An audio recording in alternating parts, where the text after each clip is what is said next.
In Chapter 15, we turn our attention to, I think, is one of the neatest areas in the ocean, and that is on the ocean floor, what we call the benthic community, so the critters that live on the bottom.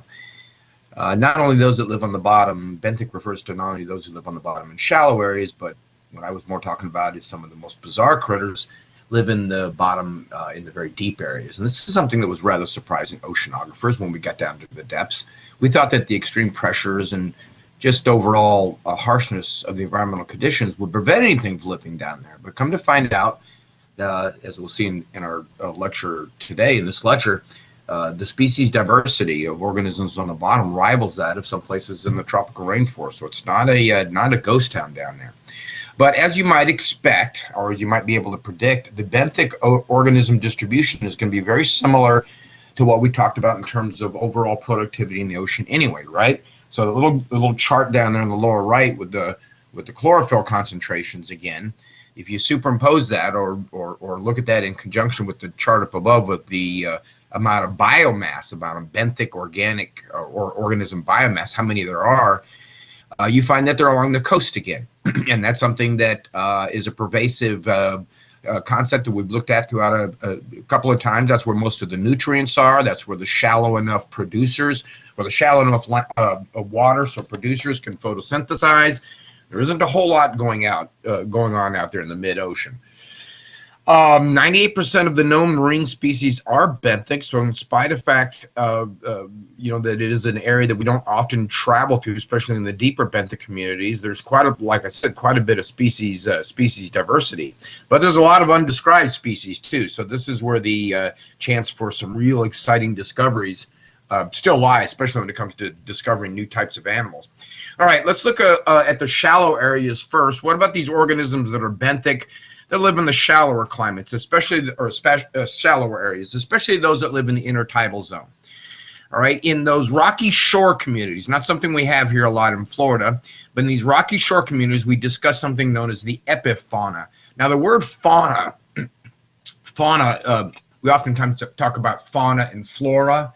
Flora is the plant things in an area, and fauna are the animals. All right.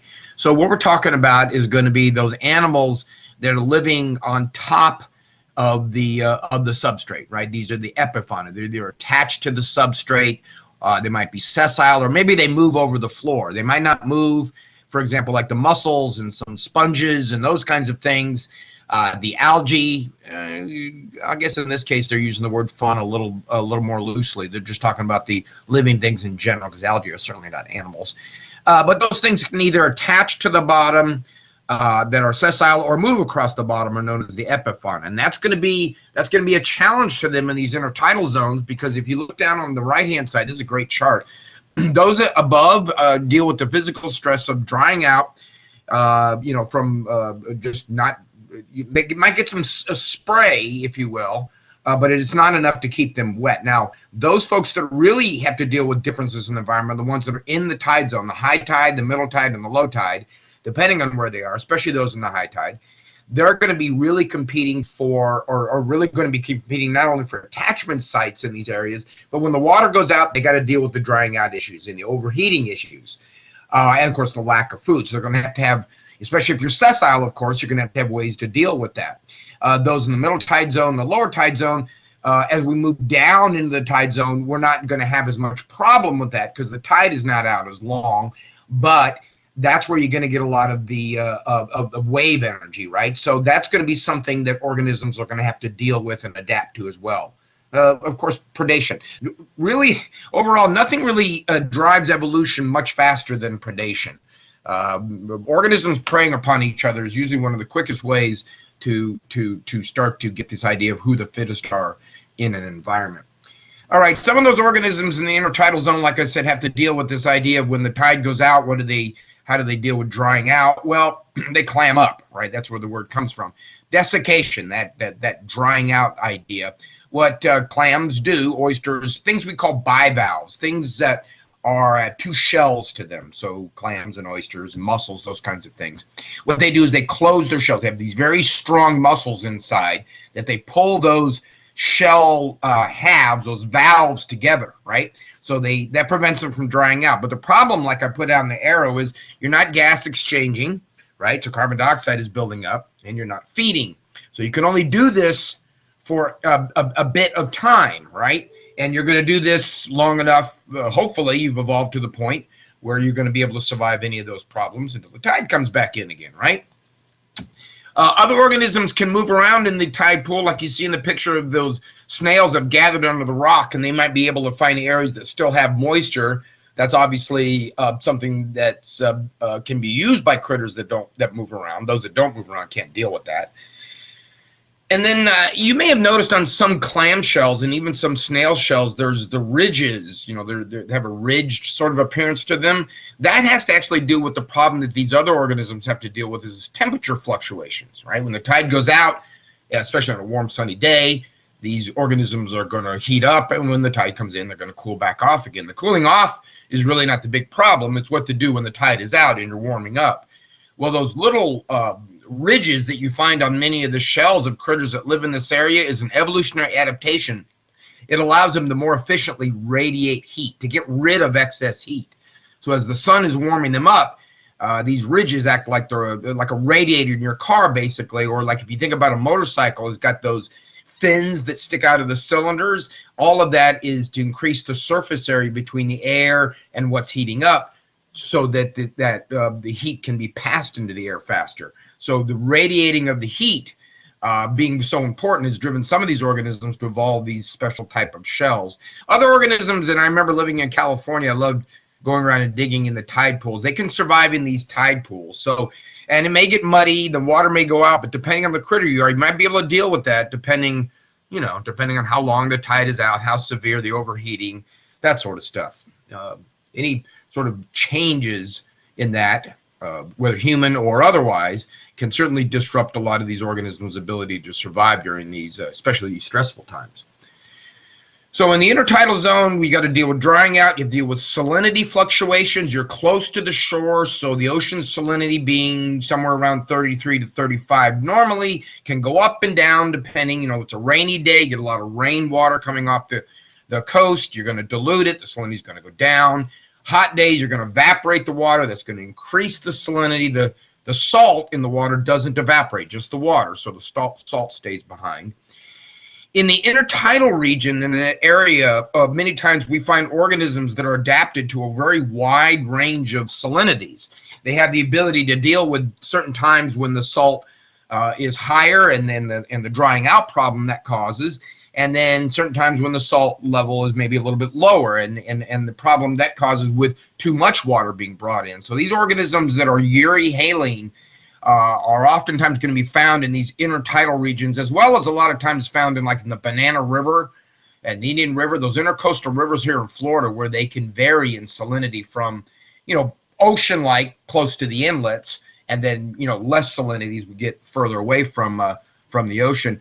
Other critters, and you wouldn't expect to find them in these areas, then would be the stenohaline, and those are organisms that are more demanding in their salinity. They require much more consistent salinity.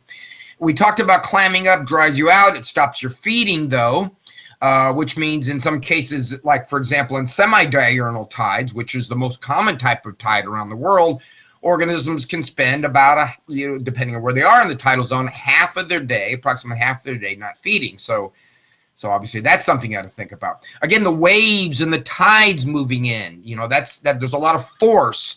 Organisms have to be able to anchor themselves into the substrate quite well, like the pictures of the anemone and and that's a brown algae, that's a kelp.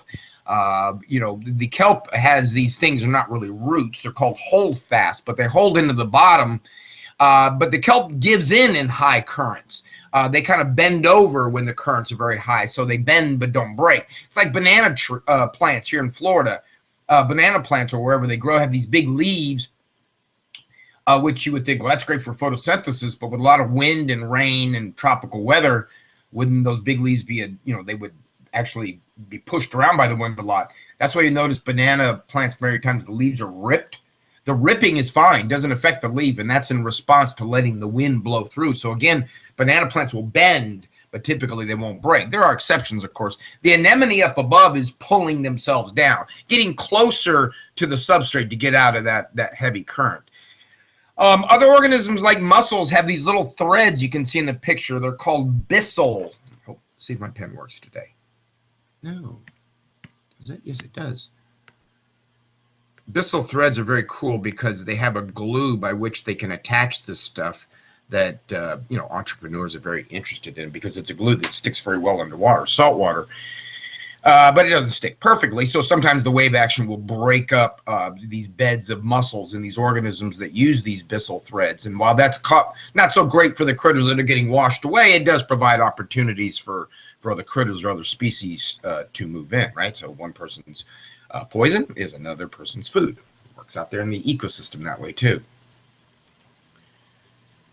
Oh, oxygen, that's a big problem too. Having enough oxygen and not having too much carbon dioxide. When you're clammed up, we talked about your oxygen levels get depleted. The longer you're clammed up, the longer they're depleted. I found this neat graph down below. Up above is the oxygen concentration inside of a bivalve, right? The mantle water. And then down below is the heart rate of the organism. And this is, as you move from left to right, length of time that the organism has been out of water, so in air. So in the beginning, it's in the water, everything's fine, oxygen levels are high, and then the organism, the bivalve, is taken out of the water, and immediately you notice what happens is the oxygen levels go down. How does the organism respond? Well, drops its metabolic rate. Right? Heart rate drops down. If my heart rate drops down, I'm using less oxygen, so I can live for that maybe 6 hours of time until I get oxygen. Once again, remember, these critters can't get oxygen from air. They have to get it from water, so it's all about the water being there. And then later on, if you notice, right after 6 hours, they re-immerse the critter, so put it back into the water. So 6 hours later, right, which was what you would expect with diurnal tides, the mouth cavity oxygen level goes up and the heart rate goes up. So these critters have learned to adapt to deal with these lower oxygen concentrations by simply lowering their metabolic rates. Perfect. That's a beautiful illustration of evolutionary adaptation to environmental conditions. Some species have the ability to exchange gases in both air and water. Things like crabs can do that, for example. Another problem in the intertidal zone when it comes to these kinds of things is limited space, too. Especially up on the shore. It's like when I lived in the Keys, I remember they always said the thing about the Keys is you can't make any more land down here. Well, in general, you can't make any more land. So that's the thing about real estate. So in the intertidal zone, you only have that much land. So that's why that thing where the mussels, they get broken away, that could help provide organisms, a chance to move in. It's kind of like working in a company where in order to move up, someone's got to die, right? And so if you look, we can see really great evidence of these different kinds of organisms found in different zones along the water's edge based on how long you're underwater and wave action, all the stuff I've just been talking about. So this is something that, remember I said early on, oceanographers first really noticed among organisms along the shoreline and in the ocean in general is what we call zonation. Organisms are in zones. Now, it makes perfect sense to us now. You live in the upper water, the middle water, really deep because of your adaptations. But this is evidence of organisms living in their environment. So the picture on the top, the different colored rocks are colored that because of the organisms that live there. So you can see down below near the water, it's really dark. It looks like there's something growing there right now, maybe a bunch of bivalves or something. And as the water level, as the tide goes up and down, different organisms are zoned out depending again and how they can deal with that. Really cool, the picture on the right is the mussel bed they're pointing to. And so those mussels are out of water right now, so they're dealing with that problem, but the tide is going to go back up and then they'll be underwater. But what's cool is if you look in the background, it says this in the caption, you can see the same dark area where the mussels grow, but it's much wider. It's not as narrow. And if you look at that, you go, oh, yeah, well, of course, the beach area in the background or the substrate in the background is more sloping, so the water's going to come further up there. As we spread out over an area, it's going to be different on that much more vertical type part in the foreground. So zonation in the intertidal zone, yeah, it's all about what you can deal with. Can you deal with a high tide zone, middle tide zone, low tide? That's going to be how long can you deal with being out of water? And all those kinds of things like that. Now, epifauna organisms, especially the ones that can move, they don't have as much problem with this because they just simply move down the tides and up with the tides.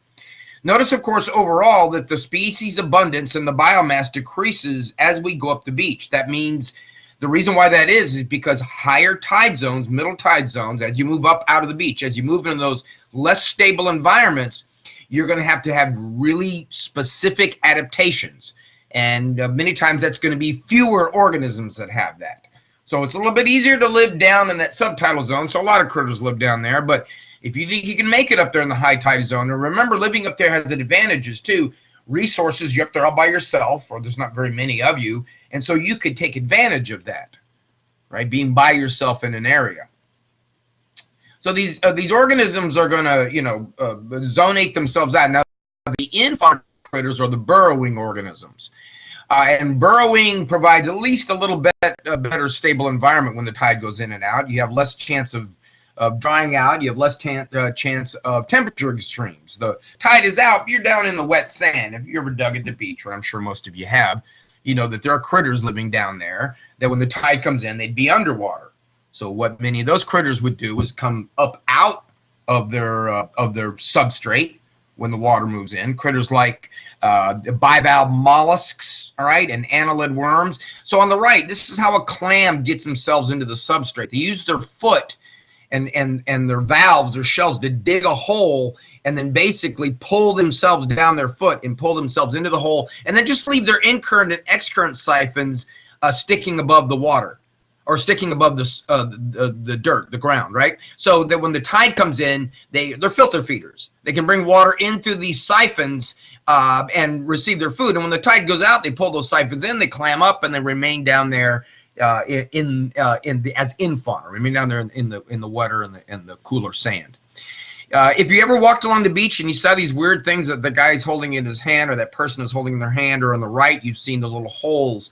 I've seen those too. Those are caused by annelid worms. So a lugworm is an example of an annelid worm. And what they do is they form these tubes in the sand, and the tubes stick together. They're called worm castings because of the mucus. The organism uses mucus to lube itself up as it makes its way down and through the sand. These are the deposit feeders that I talked about in a previous lecture. They're going to move like earthworms on land do the same thing. They move through the soil, they ingest the soil, they keep out the good stuff, and then what's left, the clean soil of nutrients, comes down as worm castings. So that's what those are.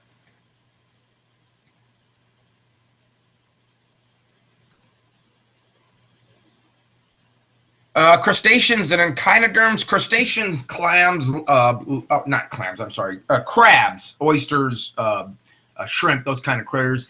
All known by having their segmented bodies. As a matter of fact, that's a very distinctive characteristic among organisms in this group. Among the crustaceans and their relatives, as a matter of fact, the insects, is that segmented body. They have a hard exoskeleton, which allows them to deal with predation issues, and in some cases, it also allows them to deal with changes in salinity. So in some of these organisms, and blue crabs a lot of time live out in the Indian, the Banana River. The intertidals are the intercoastal water where I said the environment can change rather rapidly too. Shallow water can heat up very quick, salinity can change, that sort of stuff. The echinoderms, the sea stars, the sand dollars, that's not really what they look like in the bottom left, right? That's what they look like when they're dead. They're supposed to be covered and look somewhat like that one above, which is actually a sea biscuit. See, sand dollars and sea biscuits, the same basic, just one's a little thicker. These are all related to sea stars, like that cool one you see in the picture there. Spiny skin, that's what echinoderm means. These are also organisms you probably find either as epifauna or as infauna, because if you've ever been out and you found sand dollars, sometimes you find them like buried just slightly under the sand. Ghost crabs, that's a ghost crab. It's really cool at the beach sometimes in the morning. If you're out there before the beach gets all trampled on, you can see the little tracks during the night, the little ghost crabs. They visit all these little holes, and I think about all those little ghost crabs having these social interactions at night. You can almost say, well, this crab went over here, then it went over here. It's really kind of cool. The thing you see, Aristotle's lantern. It's called Aristotle's lantern because Aristotle first described it and actually drew it. That's the picture that he drew. But Aristotle's lantern is found in echinoderms. It's the mouth of the sea star, or I'm sorry, not the sea star. It's the mouth of sand dollars, biscuits, sea biscuits, sea urchins. That's the word I'm trying to get at.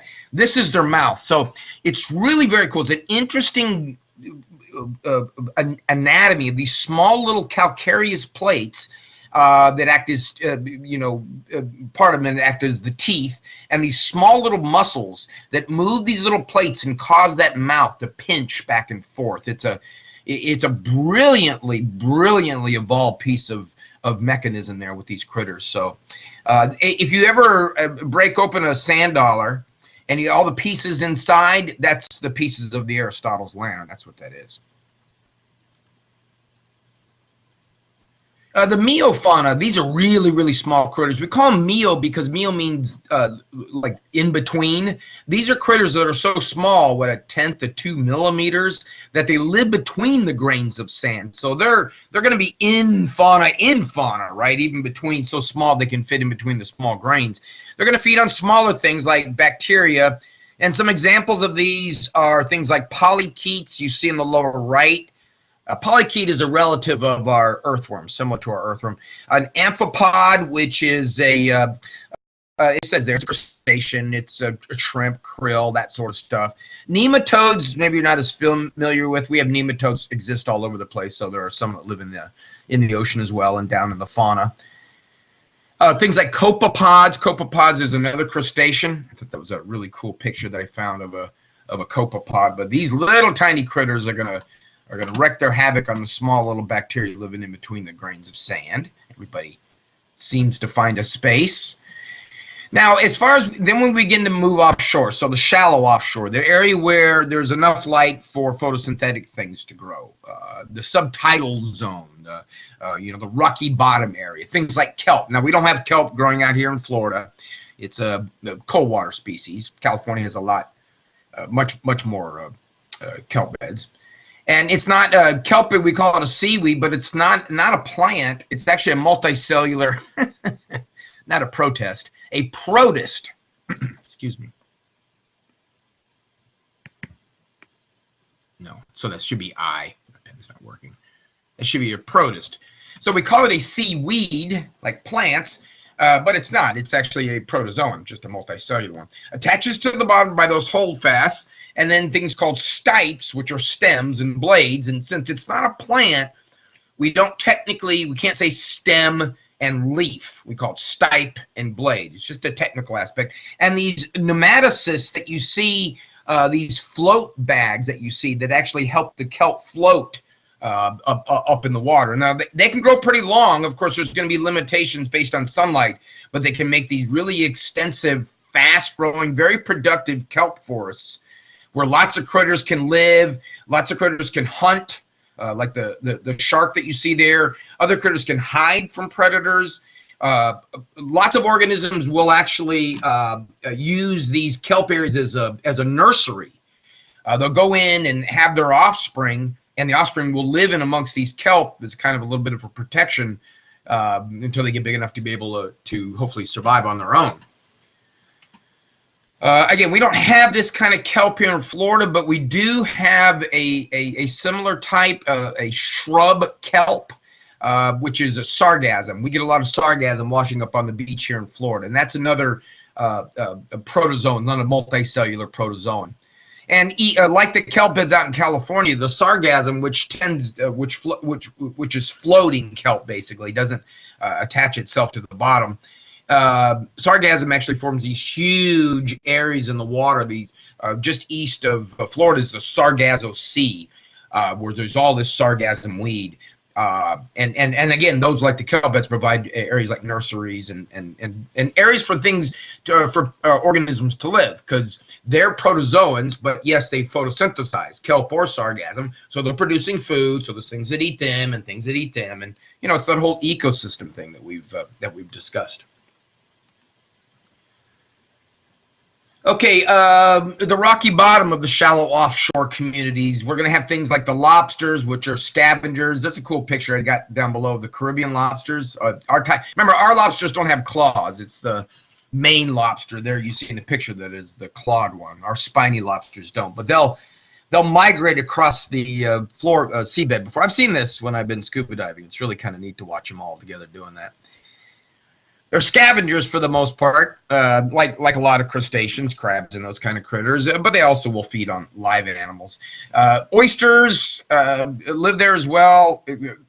Bivalve mollusks with their thick shell, which you can use for defense. But as you see in the picture there, it doesn't always work. There's actually a snail called the oyster drill snail that uses its mouth part. Now, the mouth part in snails. In a couple of other members of the group. In the upper right, you're looking at a snail's mouth sideways. So the blue is the food, and the mouth part, it's called a radula, radula. It's unique. It's really cool. It's only found in these critters, and it's a scraping instrument.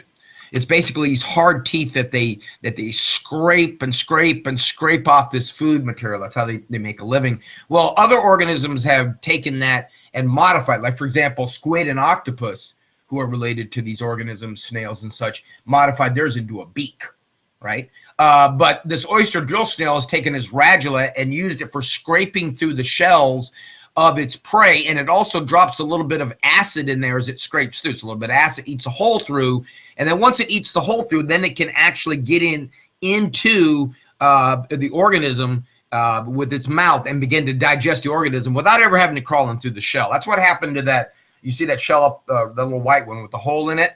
That's what that comes from. So they don't have to open the shell completely, just enough to get their mouth in there to distend their mouth and begin to digest the critter. Hey, man, life's rough. Coral reefs, oh, man, I tell you. We have one intact coral. We have one coral reef in the contiguous United States, the 48 states. That's the one in the Keys. So I'm sure we're all aware of them. Coral's an animal. It's an animal that makes up these reefs. Each animal forms a polyp. Some corals form lots of polyps in these huge heads, like you see the brain coral. But you look at the picture in the middle. That's the tentacles of each of those little coral animals. Now, corals are real unique and very important, but they're relatively sensitive. For example, they need warm seawater. It's got to be above 18 degrees Celsius, but it can't be too warm. That's why if you look in the picture, you tend to find corals in the red in the areas that were in the current, which we've studied before, where there would be warm water, right? So you're not going to get corals on the west coast of the United States too much, a little further down around Mexico. But on the East Coast, you are, because we're going to get that warm water coming up from the equator. They need sunlight, all right? And the reason they need sunlight is corals are animals. Now, they don't photosynthesize. There's no animals out there that photosynthesize. But living inside of the coral, if you look in the picture down below, the little brown dots, the coral is the clear thing. Living inside of the coral are these symbiotic, microscopic organisms that photosynthesize, these things called zooxanthellae. And so corals need sunlight because those zooxanthellae do. The zooxanthellae photosynthesize, and this is a relationship between those two. Zooxanthellae provide food, up to 90% in some cases with corals, through their photosynthesis. Because zooxanthellae photosynthesize for their own food, but they make more. You know, that's why we have grass that grows. Grass photosynthesizes, makes food, uses some of it, whatever it keeps it stores as food, grass. We come along and eat it. So the zooxanthellae photosynthesize, right, and they produce this food. The excess, the cnidarians get, and then the cnidarians provide nutrients and for the essential growth elements for the zooxanthellae. So it's kind of help me and help you relationship. But since in some cases they provide up to 90%, sunlight is very important. You got to have not only the right amount of sunlight. So again, you're going to find these in tropical regions. Clear sunlight. Can't be a lot of turbidity. Can't be a lot of cloudiness because that blacks out the sunlight. Waves and currents, all right? Waves and currents especially waves have to be kept to a minimum. These critters don't do very well you're not going to find them in their intertidal rocky zone. They don't good with the pounding waves. But they need a supply of oxygen, and they need a good supply of nutrients. They need a very stable ocean salinity within about 3 or 4% of what they usually are exposed to. They're not very good with changes in the environment. They need something hard to grow on. That's why some of the artificial reefs that they use, like an old ship, that hard substrate, reefs will grow on that. Now, coral comes in two types. The one that build the reef are known as hermatypic corals. These are the reef builders, and they're the ones, as I mentioned, that have the zooanthellae. Coral reefs are beautiful, but they're also extremely important. They make nurseries for organisms, and of course, what they go through, like everything else, is this idea of zonation once again. So if we look at like this is a volcano. The volcano is sinking over time because it's eroding, but as we look, what's happening is the corals are building up. So the older coral bed is on the bottom, and it's beginning to die off because it doesn't get enough sunlight. So the volcano is sinking. That's why the coral is moving down. But as it's sinking, more and more land comes into that area underwater where corals can begin to grow. So the water begins to attenuate, corals begin to die off, and up there at the top, you're going to see the greatest amount of coral. So, of course, this coral reef zonation based on the coral moving down in the water and becoming less viable is going to cause zonation in organisms as well, right? So sunlight and wave energy, salinity, all those kinds of things that are changing as you move up and down the water are going to cause zonation factors to occur. And as I said, coral reefs are extremely important, right? I mean, without coral reefs, well, for one thing, we wouldn't have something really pretty to dive on. They only make about 0.5% of the world's ocean, but contain somewhere in the vicinity of 1/4 of all marine species. A third of all fish species live around coral reefs or depend upon coral reefs. Very high diversity. And sometimes when a reef makes a lagoon in the middle, like there'll be a ringed reef. Will my pen work? Yeah.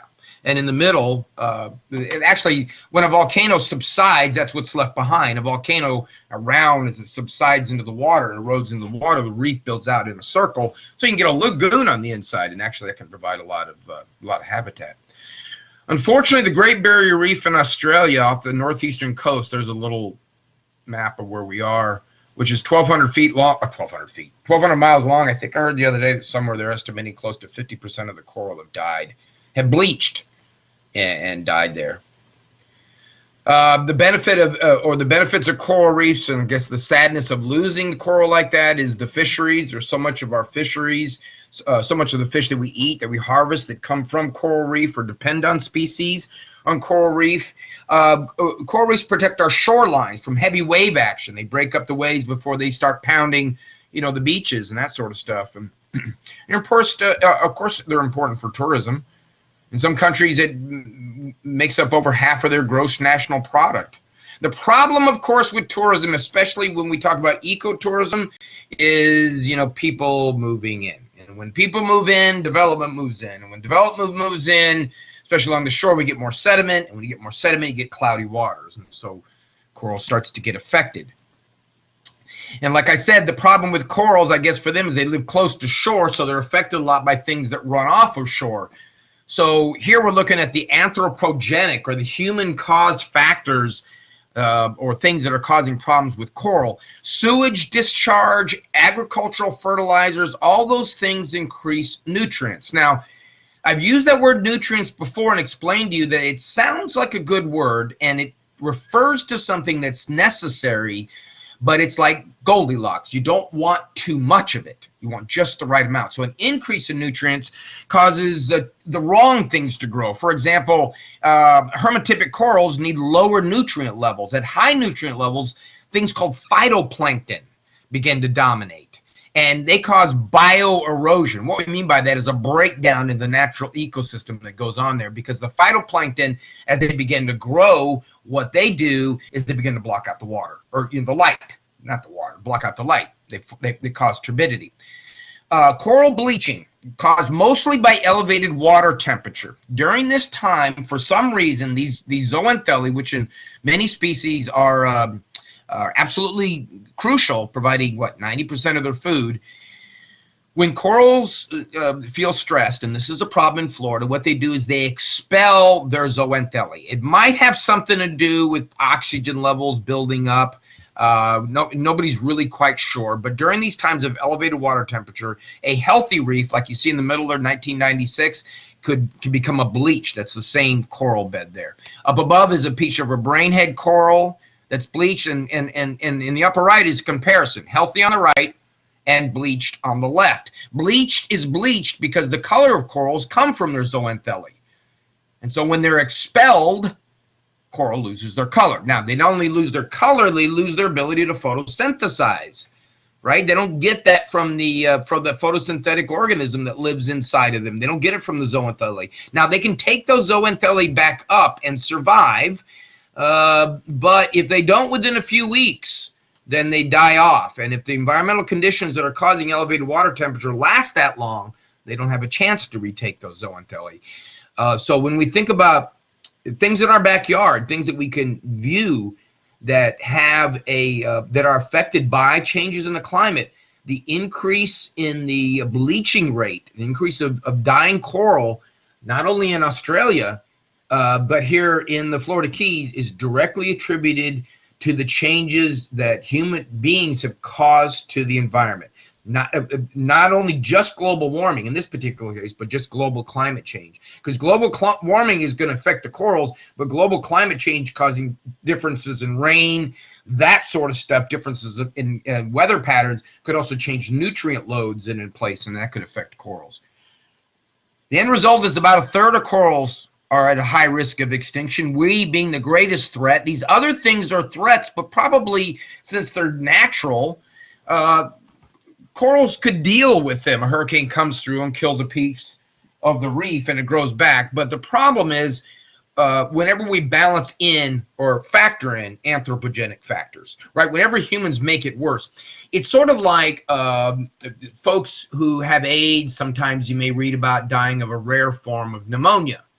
And you think, wow, what bad luck, right? You get AIDS, then you contract this rare form of pneumonia. The rareness is dying from the pneumonia. Many of us might come up, be exposed to this bug, this germ that causes this pneumonia, but we got a healthy immune system, and we fight it off.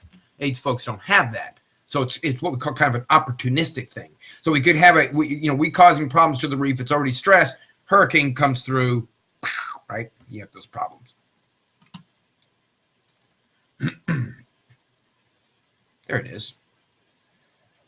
I used to live in the Florida Keys. I used to live right after grad school. I got a job and I worked right about there. Right about there. As a matter of fact, at this picture in the upper left, this is the key I lived on, right there. Beautiful. Like I said, if you have not had a chance to go down there and snorkel, and you can go to John Penny Camp. John Penny Camp's at the beginning of the Keys, and you can snorkel. You don't got to be a scuba diver, and they'll take you out in water that's, well, heck, you can stand up in it in many places, so you can get a chance to see this stuff. So don't neglect to do that. You may never get a chance to be around coral that close. Okay, now onto the bottom of the ocean, the bathel, the abyssal, the hadal, Hades, hell, right? So you're way down there. We're down in 5,000 meters, 6,000 meters. Of course, for reasons you can probably expect, we don't know as much about these areas as other areas because it's expensive to get down there. You just don't slap on a wetsuit and dive down 4,000 meters. You don't even use a typical submarine. Use a special submarine like you see in the picture there. That is the Bathyscaphe Trieste that back in, what was it, 50s or 60s, descended down to the bottom of the Marianas Trench, 10,000 meters, something like that, 30,000 feet. Incredible.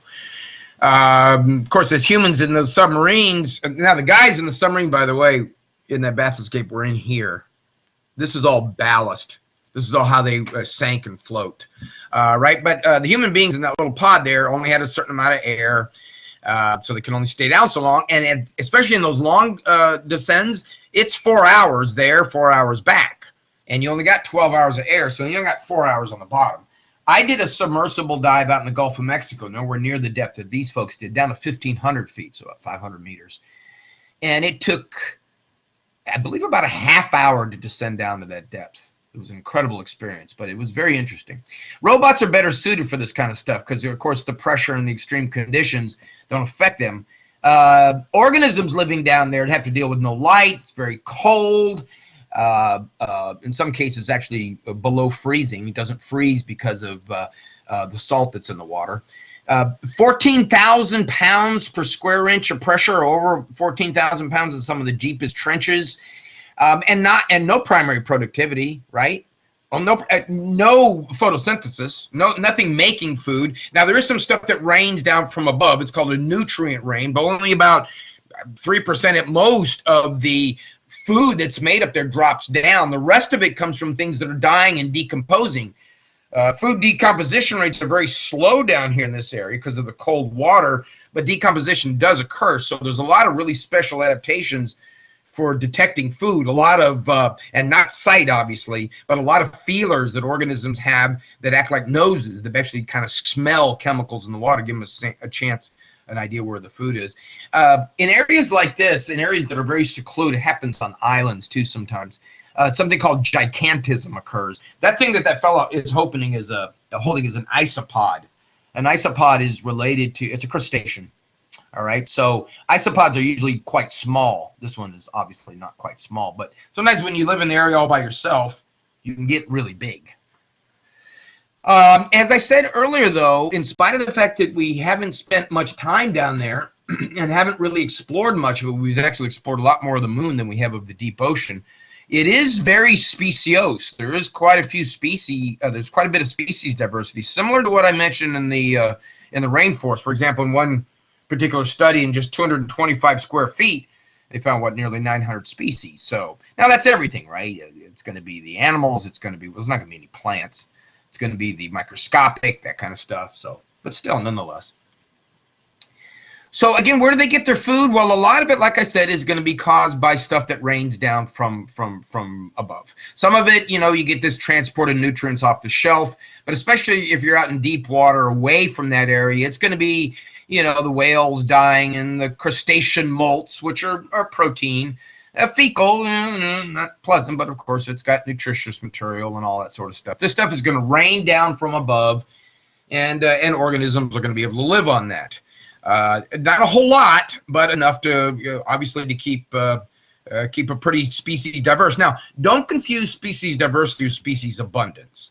Just because the bottom of the ocean might have 900 species in 225 square feet doesn't mean that it's like the rainforest where there's several dozen or hundreds of those species within that area, right? So you could have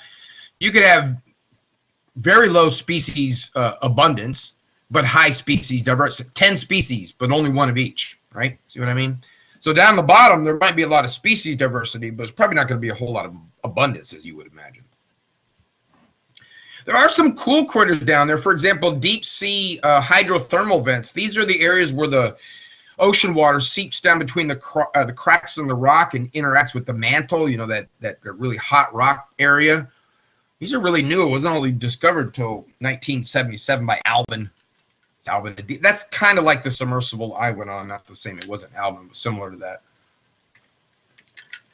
These first ones, they've discovered a lot more since then, were discovered near the Galapagos Rift off the west coast of South America at depths of about 8,200 feet, so way down there. Water temperature is pretty cold, typically running about 36 degrees, warmer than you would normally find on the bottom because of the fact that you can see in the picture in the upper right that's the hot water. I don't want to say steam because it's not steam at those pressures, but that's the hot water boiling back up, and it brings up with a lot of nutrients. So many times these vents will be color. Sometimes they're white in color, the smoke. Sometimes these are black smokers, so they're the hottest ones. They're about 350 degrees, the water coming out of there.